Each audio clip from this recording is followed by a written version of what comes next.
This is the 287th episode of CloudFocus Weekly for the third week of July 2018. This episode is titled Landscapes and Commitments in GTD Summer Series Part 2. I'm your host, Jason Atwood, and joining me, co-host, head of the landscape in the commitments, Justin Elstein. Justin, how you doing?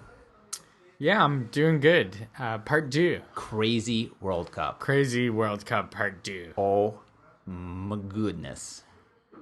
Can you imagine? I couldn't have imagined. With the goal. With the head and the foot? Well, was it the head or the foot that you were like more impressed with? I was like impressed with both at the same time. And that country, they're so excited. Yeah. They celebrate that European country. So good. Oh my goodness. All right, so second episode now of our summer series. Part 1, we talked about GTD in an organization, in a corporation, as in Arkus, pros and cons. Part 2... Did we do pros and cons? We didn't even do any cons. Oh, yeah. No cons. There are no cons. I think the cons are cost and training. You have to make a commitment to do it. It's just one other thing to train people on. So speaking of commitments. Yeah? Oh, good one. No, got you with a Segui. I got you. I nailed you with that Segui. Just like that World Cup. Worst Segui ever. By the way, it's been a week. Rungu's still in the ceiling. Rungu's still up there. It's ready to fall. It's not going to fall. I mean, totally going to fall. It's a little cooler this week, so it's going to fall. The air is not as... It's going to hurt somebody or something. Well, not this week. It won't. All right. So again, this is the summer series talking about GTD stuff. This week, I thought we would talk about two things that I think are, I don't know, they're very important to GTD, but they don't get talked about as much as capture and weekly review and 2-minute rule. They're kind of like these underlying commitments, and I think they really... Can't describe it by using the word. What? I said underlying commitments? You did. Oh. They're underlying concepts to GTD that only come about as you get up the pyramid. Up the pyramid of GTD. So first of all, let's talk landscapes. Okay. You know, we sometimes call them hard landscapes. What do you consider your hard landscapes in GTD? I feel like I only have 2. Okay. Calendar. Okay. And you may convince me that I have more that I'm just not thinking of as landscapes. Probably. But I think of Stay tuned. I think of my calendar and I think of my OmniFocus as hard landscapes. Okay. Describe a hard landscape for yourself. So I'm going to describe it in terms of my calendar. Okay. If something's on my calendar, I'm doing it at that time on that date. I am committed, using the word commitment, to what is on that calendar.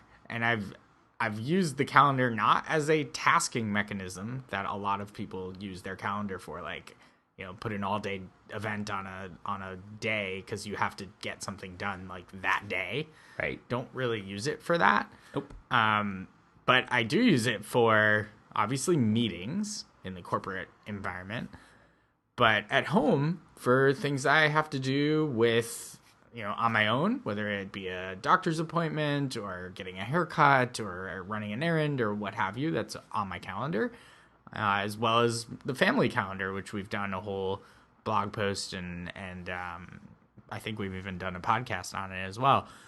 So I can see what, you know, myself or my wife or both of us are committed to doing together over a period of time. So like, oh, we're going to a concert together. Oh, we're going to a Yankee game, or you and I are going to a Jets game, or whatever it is.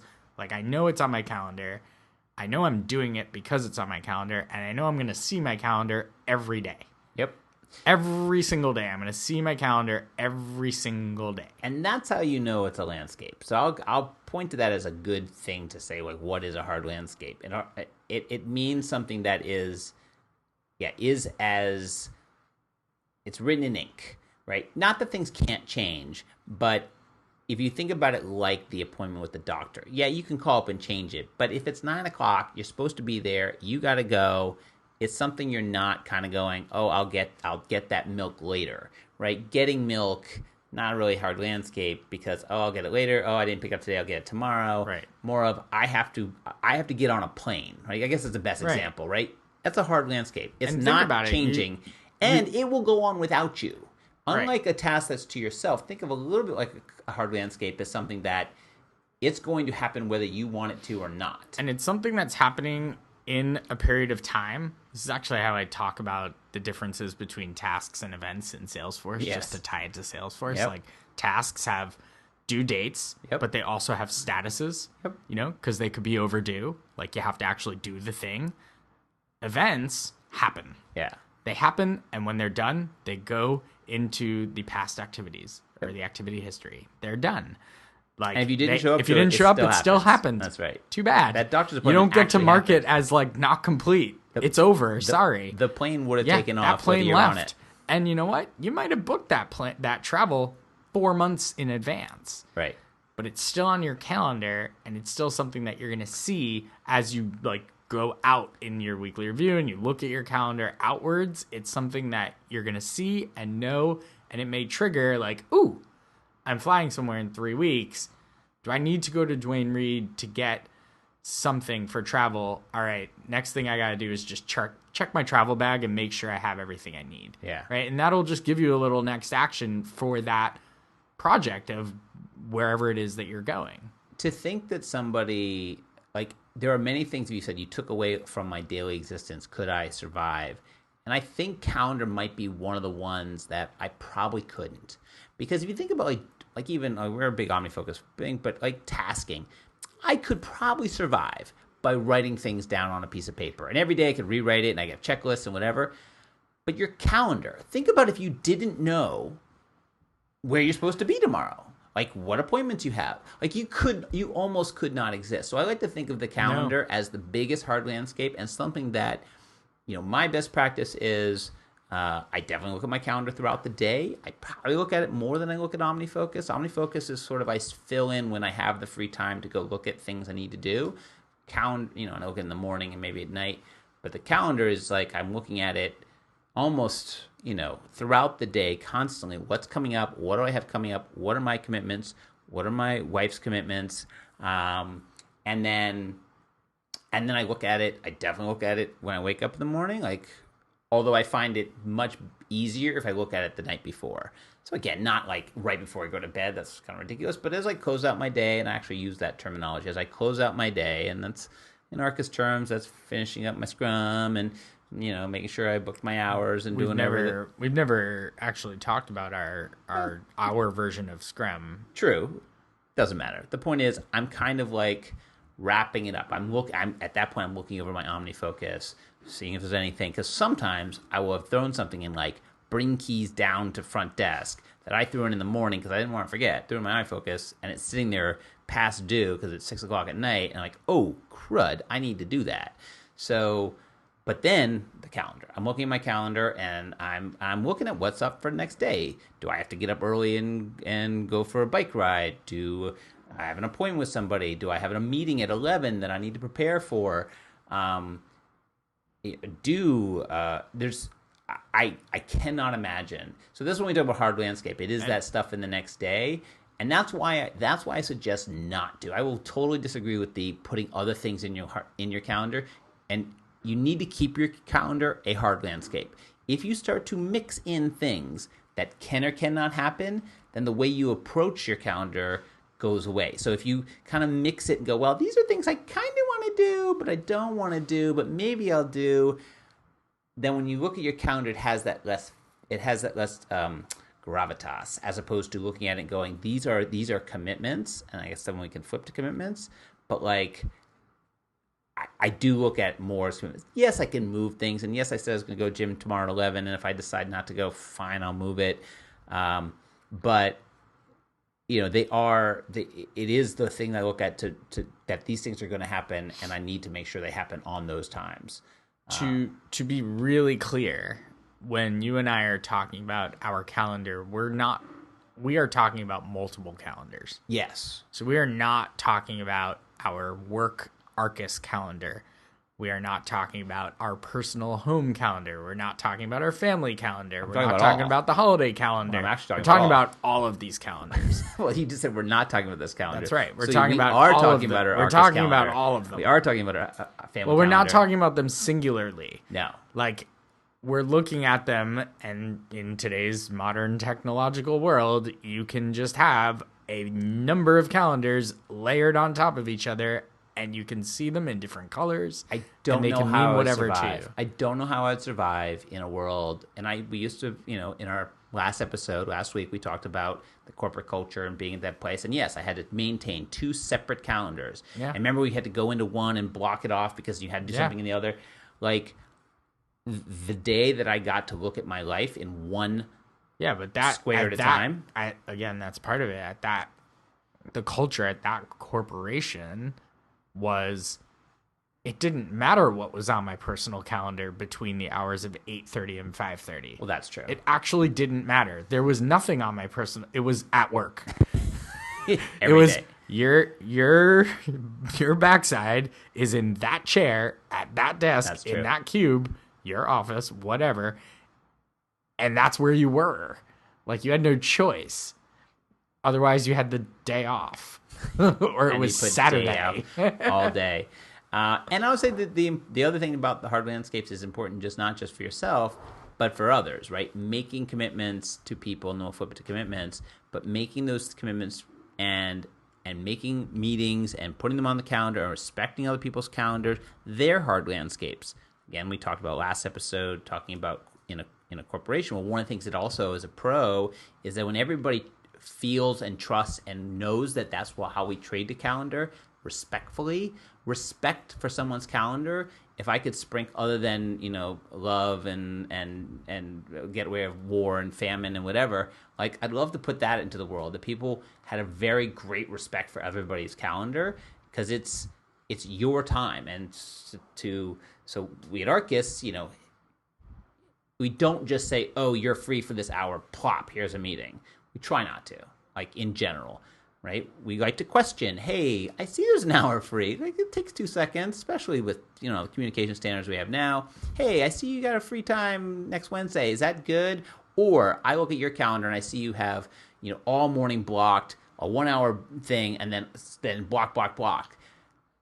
If I'm not being nice, I could just throw something in there. Be like, well, there's the 1 hour you were available. Yeah, but you maybe were trying to get from point A to point B, or maybe that was your 1 hour to have lunch, right? So understanding the landscapes and being respectful of them also makes it, because it means something to somebody else, especially in an environment where you can see everybody's calendars. Yep. Let's go on to commitments. I think commitments are just such a core of that is deep into GTD, and I think this is where you get your black belt, is when you realize that everything in your GTD is your commitment, and when people come to you and asking you to do stuff, or sign up for this, or run this race, or be a part of this new member group, or join this user group, or do whatever, and your brain doesn't go, yup, your brain goes, I don't know if I can take that commitment on. That's a big commitment, and you start to realize that all the stuff that you're capturing in your GTD and you're putting all your project lists are all commitments, and they all take a part of your life, everything, and you start to think that way and start not to just say yes to everything, but to think, I need to think about that, right? I made this story from last week, but I do it all the time. Someone came to me the other day about something and asked, and I was like, yeah, I can't make that commitment. I can't help with that. I would like to help you as a friend, peer, neighbor, whatever. Or there's something that came and I said, okay, I can do that one thing, right? That 1 hour, right? Or, if someone came to me, a local organization, and came to me, asked me to do something, and my immediate response was, what's the commitment? And she was like, well, it's this, you do this, you do this. It's the best question to ask people, because I've done that too. What is the time commitment? What exactly are you asking from me? Right. And then break it down in terms of, like, Do I need to be somewhere at a certain time? Do I need, like, what are you actually asking? Because it's very easy to ask, can you be a volunteer? Yes. Sure. Check. Now what? Right. Like, what am I volunteering for? And the opposite side of it. Who wants to do me a favor? I will. Oh, sure. Okay. Or is getting overcommitted. And I think this is the thing that GTD can really help with, is if you really truly understand all of your commitments in life, and I'm saying on a really understand on a deep level, it will help you that you don't get overcommitted. Because overcommitted people say yes to everything, but then what they do is they start failing on commitments, and they don't give as much as they want to, and then they start feeling bad, or they start procrastinating, and it leads into this spiraling thing. They're overcommitted. They got too much on their plate. You know these people. They talk about, I'm so stressed. I'm so whatever. I get to the point where I have too much on my plate, but I know it, and I can actually look at a thing and look at it and go, I can tell that's why I'm feeling this way. And then what do we do? What do I tell you to do if you're overcommitted? You gotta renegotiate those commitments. What does that mean? You gotta drop 5 things. I'm gonna use all your buzzwords. It's quit 5 things, but next quit 5 things. Oh well. No, go back and say, hey, I was gonna do this thing for you by whenever. Is it okay if I can do it by whenever plus 10 days, right, or whatever it is, right? Like, say to the person, I know, like, acknowledge, I know that I said I was going to do this for you by then. Turns out I cannot. I still want to do it.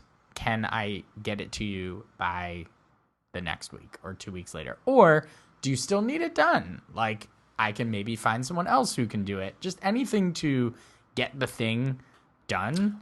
Or go back and have to say, I committed to doing this thing. It's usually, I find it's committing to organizations, right? And we work with a lot of nonprofits, and nonprofits love to have volunteers and to have donors and to have board members, and to have people show up.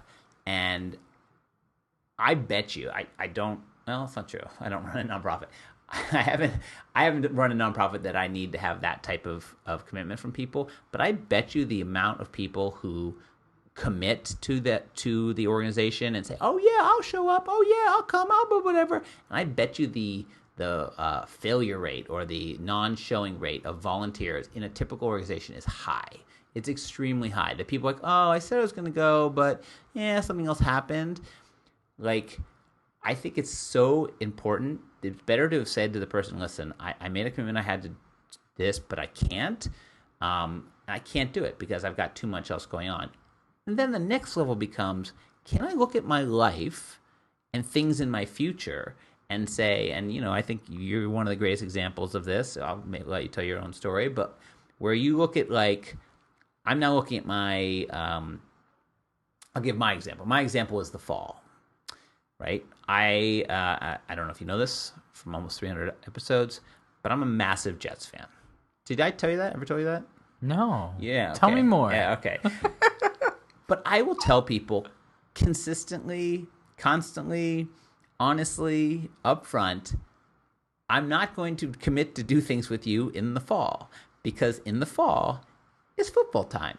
And I'm literally taking a time between September and like February and saying, yeah, no. Yeah, not on a Sunday. Sorry. And sometimes not even on a Thursday night or a Monday night. Or a Saturday. Sorry. So someone will say, hey, we're going to do something in the fall. I'm like, no.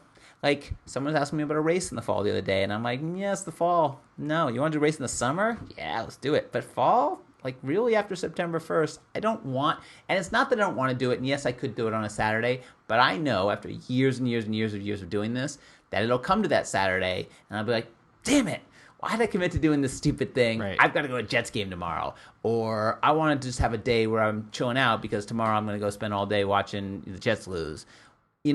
So I've learned that lesson, and now what's this losing thing that the Jets do? It's the thing they used to do a lot of. I'm not going to do anymore. But that's my example. You have a good example. What's my example? Really? You were doing a real estate move last fall, and someone approached you about being a part of their organization. Ah, yes. I have to know all your examples? You know my example.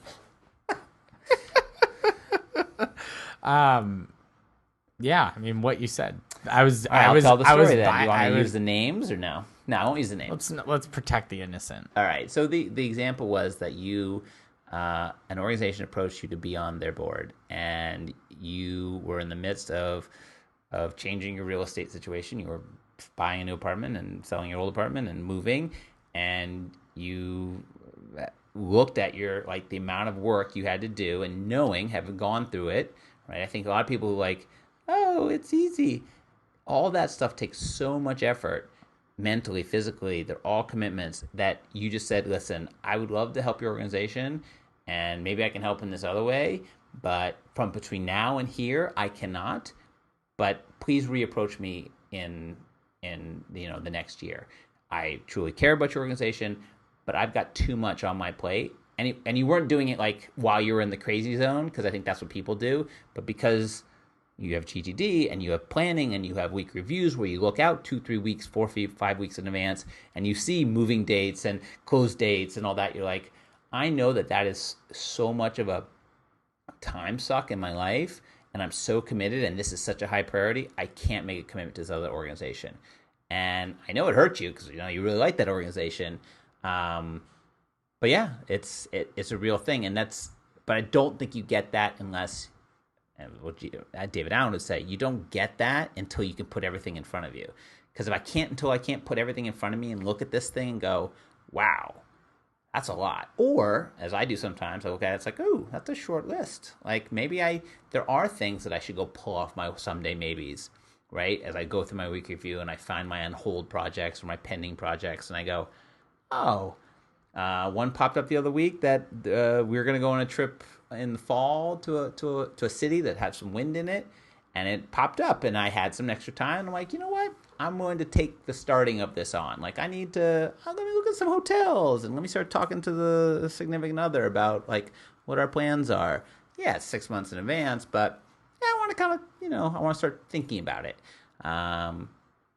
Because I'm at a point where I had a little extra, and then sometimes I'm like, nope.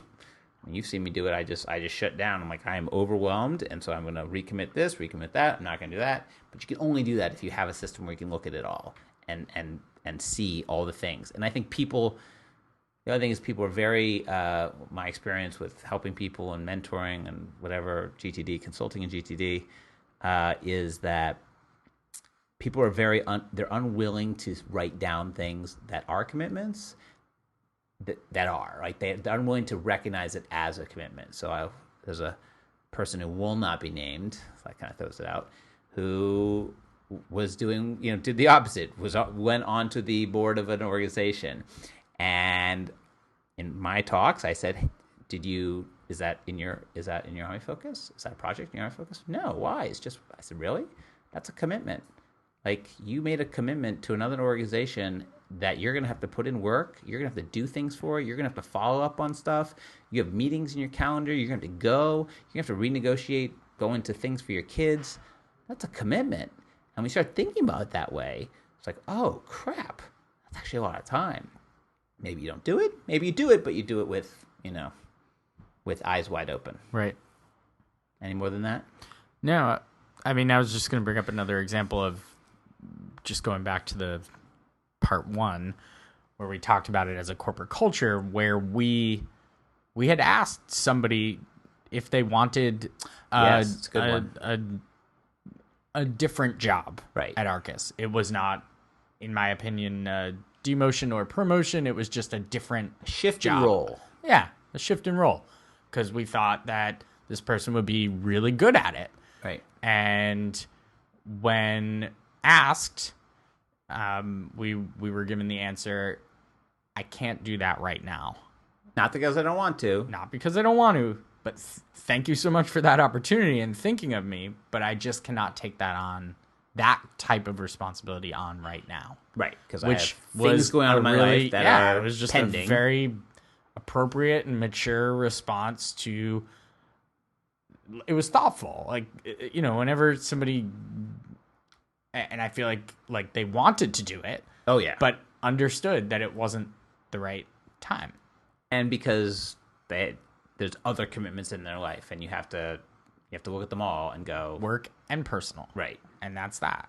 That'd be a great. Another podcast at some point is like, how does work and personal intermix in GTD? But anyway, so that's it. That's commitments in our landscapes. Our landscapes. I think next week, do we know what we're going to do next week? Have we even figured that out yet? Oh, I think you were going to interview me about getting back on the GTD wagon. Yes, that'll be a good one. Because I've fallen and gotten back up a few times. So many times. Maybe even now. It's a good one. All right, well, we'll come back into that one next week. Until then, as always, Justin off the wagon and Jason on the wagon saying enjoy those cloudy days.